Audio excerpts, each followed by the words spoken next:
Cred că mediul de afaceri nu neapărat e deranjat de faptul că sunt taxe și impozite mai mari, ci de lipsa de predictibilitate în tot ceea ce statul face, inclusiv la nivel fiscal. Adică schimbări fiscale sau legislative în general de pe azi pe mâine sunt nocive oriunde în lume.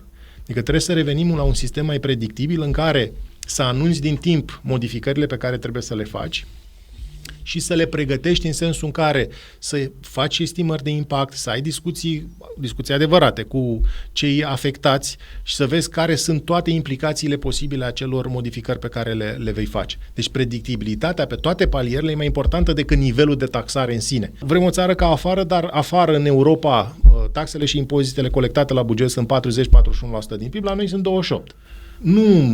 Nu ca pe comparație. Sigur că și 28 pe care îi avem sunt cheltuiți prost. Și asta e o altă discuție care e foarte importantă. Adică trebuie să-i cheltuim mai eficient și pe cei pe care îi avem. Și după aia trebuie să crești resursele pe care le ai la buget pentru că ai necesități suplimentare. În armare. Ne ducem spre 5% din PIB pentru apărare. De unde? Pe bugetul actual nicio șansă să asigure așa ceva. Ai pasul ăsta de predictibilitate care trebuie să-l urmezi, nu neapărat, deci nu trebuie să mai ai taxele cele mai mici din Europa, că n-ai cum, dar măcar să faci pasul următor, să fii un mediu mai predictibil, chiar la un nivel de taxare. Să dispară anxietatea asta. Anxietatea asta, domnule, mă trezesc de la 1 ianuarie, eu mi-am făcut bugetul pe 2026 și mă trezesc de la 1 ianuarie că mai cresc niște taxe și impozite sau să modific o reglementare. Și eu n-am bugetat-o. Ce mă fac? Cum explic acționarilor? Ce decizii au? Cum mă pot adapta? Statul, ca să refacă încrederea, trebuie să acționeze și asupra unui element foarte important care se numește să respecte și el la rândul lui niște reguli. Adică, spre exemplu, să plătească la timp. Da?